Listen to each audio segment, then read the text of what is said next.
अस्सलाम वालेकुम। तो स्टूडेंट्स, आज हम फ्रैक्शंस का रिव्यू करने जा रहे हैं। फ्रैक्शंस क्या होती हैं, सबसे पहले तो ये समझते हैं। फ्रैक्शंस हम कहते हैं ऐसी ऐसे नंबर्स को जो पी अपॉन क्यू की फॉर्म में लिखे जा सकते हों, और उसके अंदर जो है क्यू की वैल्यू जीरो के बराबर नहीं होनी चाहिए, डिनोमिनेटर जीरो में नहीं होना चाहिए। ठीक है जी। तो ऐसी वैल्यूज को हम फ्रैक्शन कह रहे होते हैं। ठीक है जी। अब ये दोनों वैल्यूज इंटीजर्स होती हैं। अच्छा जी। अब फ्रैक्शंस की दो टाइप्स होती हैं यहाँ पर। यानी कि अगर हम बात करें कि अगर हमारे पास कुछ इस तरह से वैल्यू है, यानी कि इसका जो ऊपर वाली वैल्यू है इसको कहते हैं हम न्यूमरेटर, और नीचे वाली कहते हैं डिनोमिनेटर। ठीक है जी। अगर न्यूमरेटर लेस हो डिनोमिनेटर से, तो ऐसी वैल्यू को कहा जाता है प्रॉपर फ्रैक्शन। ठीक है जी, इसको कहते हैं प्रॉपर फ्रैक्शन।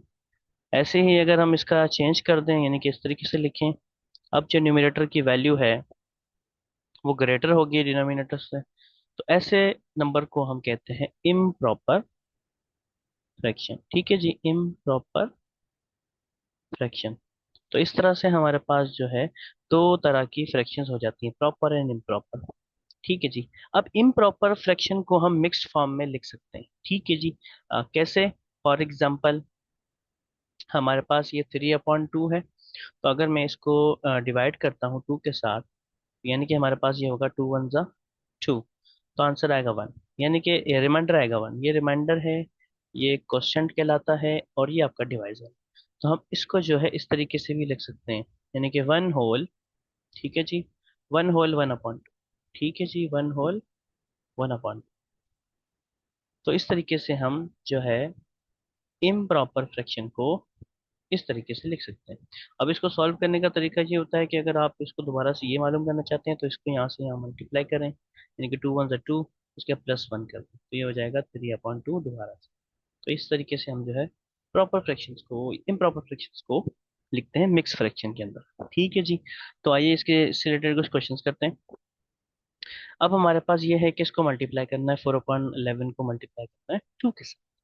तो आप बहुत आसानी से इसको मल्टीप्लाई कर सकते हैं, यानी कि ऊपर वाली वैल्यू को यहाँ मल्टीप्लाई कर सकते हैं। अगर डिवाइड हो सकता है तो हम डिवाइड भी कर देते हैं, लेकिन यहाँ 2 के टेबल में 11 नहीं आता है, तो इसलिए हम डायरेक्ट 4 2 8 और यहाँ पर 11 का 11 लिखेंगे। ठीक है जी। तो इस तरह से इसका आंसर आ जाएगा। यहाँ पर देखें, हम इसको भी मल्टीप्लाई करना है, लेकिन हम देख सकते हैं कि इसका टेबल इसको 2 टाइम्स रख सकता है, यानी कि 4 1 4 और 4 2 8। तो इस तरीके से इसका आंसर हमारे पास आएगा 7/2। ठीक है जी। अभी लिखा हुआ है फाइंड 5/6 ऑफ 18। तो यहाँ पर जो ऑफ है, ऑफ की जगह हम मल्टीप्लाई लिख सकते हैं, यानी कि 5/6 ऑफ 18 का मतलब इस तरीके से। तो 6 का टेबल इसको 3 टाइम्स लगता है। अब ये 5 3 हो जाएगा हमारे पास 15। ठीक है जी। तो इस तरीके से सोल्यूशन होगा। अब यहाँ पर भी यही होगा, 4/9 ऑफ 27। कैसे करेंगे? 4/9, बिल्कुल उसके साथ मल्टीप्लाई करेंगे 27 को। तो 9 1 9, 9 3 27, then 4 3 12 will be the answer. Okay. तो इस तरीके से हम मल्टीप्लाई कर रहे होते हैं। How many small square in the rectangle should be shaded to represent 1/3 of 1/4। तो यानी कि इसको अगर हमें थोड़ा सा सॉल्व कर लूँ तो कितना हो जाएगा? ऑफ का मतलब मल्टीप्लाई, तो हो जाएगा 1/3 4 12। तो 1/12 होंगे, यानी कि इसके अंदर जो है 12 शेड्स आप कर सकते हैं। अब यहाँ पर आप 12 शेड्स कर दें कोई भी, मतलब सब में कलर कर दें यहाँ तक, तो इस तरह से हो जाएंगे 1/12 शेड्स। नेक्स्ट क्वेश्चन करते हैं।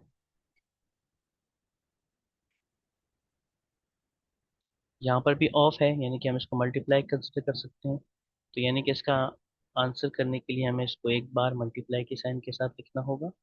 अब यहाँ आप देखिए, इनके क्रॉस आप डिवीजन कर सकते हैं, इनके 3 का 1 टाइम्स और 3 3 9। ऐसे ही 4 1 4 एंड 4 2 8। ऊपर 1 ही रहेगा, 1 1 1, और नीचे 3 2 6 विल बी मेरा आंसर। ठीक है जी।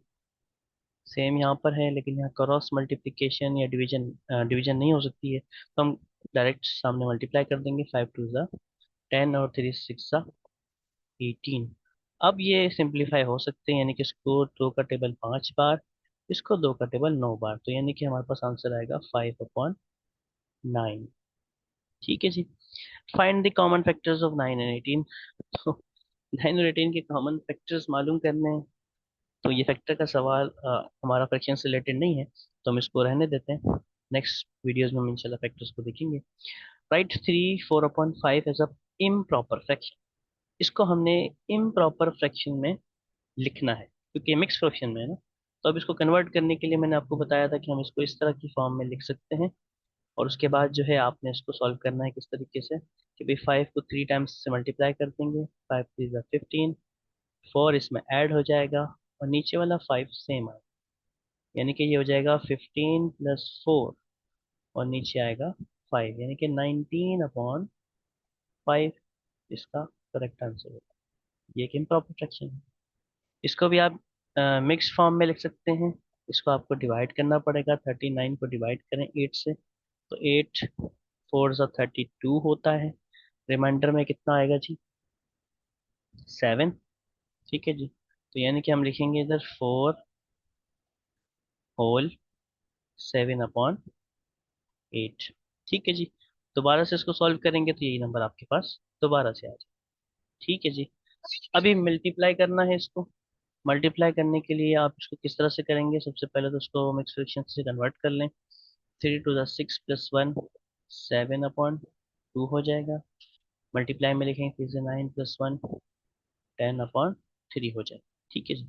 अब आप इसका क्रॉस डिवीजन कर सकते हैं। ये 5 टाइम्स है, तो 7 5 हो जाएगा ये 35 और नीचे आएगा 3। This will be it's answer. ठीक है जी। तो इस तरीके से हम जो है फ्रैक्शंस के आंसर्स को सॉल्व करते हैं, क्वेश्चंस को सॉल्व करते हैं। कुछ और क्वेश्चंस हम कर लेते हैं इंशाल्लाह। आई थिंक ये लास्ट क्वेश्चंस होंगे। हमने यहाँ तक कर लिया है, इसको सॉल्व कर लेते हैं। अब 6 डिवाइडेड बाय लिखा हुआ है 2/। ठीक है जी। तो 6 डिवाइड को आप कन्वर्ट करेंगे और इस फ्रैक्शन को रेसिप्रोकल कर देंगे। ठीक है जी। रेसिप्रोकल का मतलब ये 2 नीचे आ जाएगा, 4 ऊपर चला जाएगा। तो ये 6 है, यहाँ पर 2 की जगह आ जाएगा 4, नीचे आ जाएगा 2। इस तरीके से आप इसको लिख देंगे। ठीक है जी।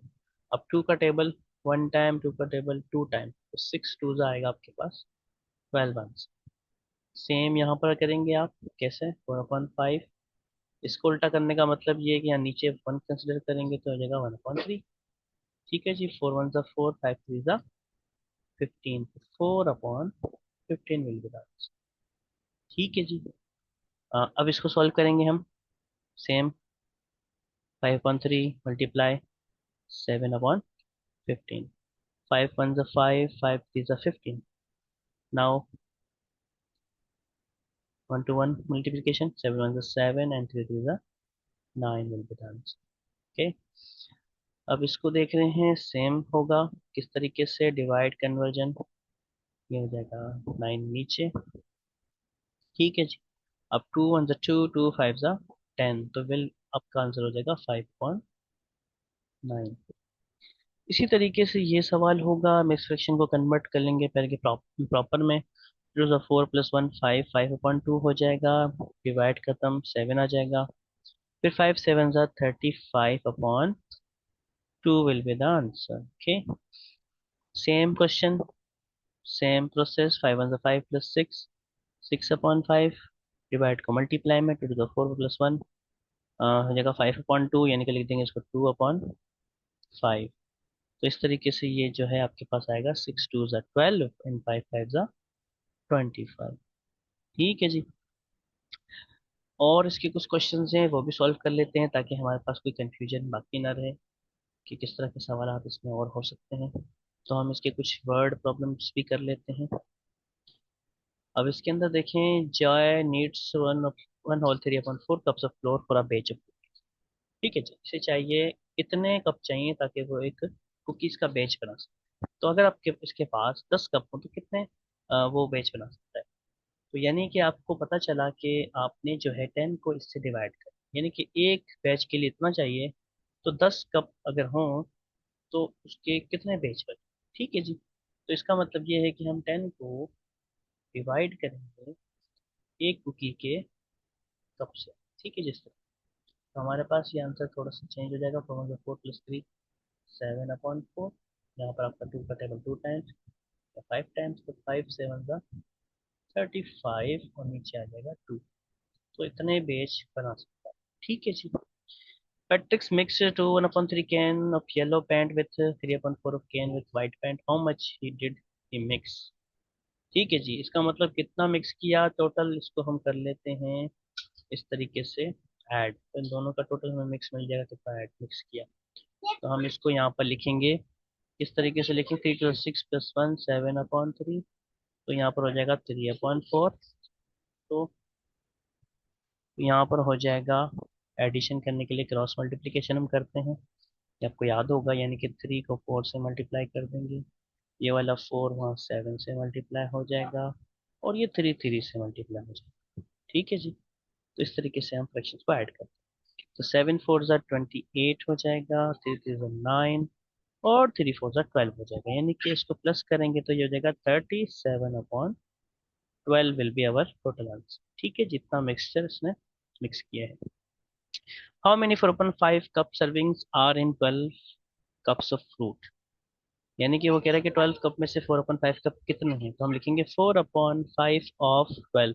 ऑफ का मतलब मल्टीप्लाई किसे है, तो इस तरीके से आप इसको लिख सकते हैं। 4 12 4 60, 12 4 48, एंड नीचे आएगा 5, तो इतने कप्स। ठीक है जी। अब इसकी थोड़ी सी डिमांड्स है, यानी कि हम इस तरह के सवाल कैसे करते हैं। सबसे पहले तो जाहिर डिवाइड को सॉल्व करेंगे आप, देन एडिशन सब्ट्रैक्शन करेंगे। तो इस तरीके से हम इसको सॉल्व करेंगे, यानी कि आपको सबसे पहले 5/6 लिखना है, फिर -4/9 ऐसे लिखना है। ठीक है जी। अब डिवाइड को सबसे पहले सॉल्व करेंगे, तो मतलब मल्टीप्लाई लिख देंगे, 3/2 हो जाएगा। अब ये 2 का टेबल इसको 2 टाइम्स, और 3 का टेबल इसको 3 टाइम्स, तो ये 2/3 यहाँ पर हो जाएगा, यानी कि 5/6 -2/3 हो जाएगा। ठीक है जी। अब इसको आप वैसे इसी तरीके से कर सकते हैं, यहाँ पर दोनों डिनोमिनेटर सेम मल्टीप्लिकेशन, 3 यहाँ पर मल्टीप्लाई हो जाएगा 5 के साथ, और 6 मल्टीप्लाई हो जाएगा 2 के साथ।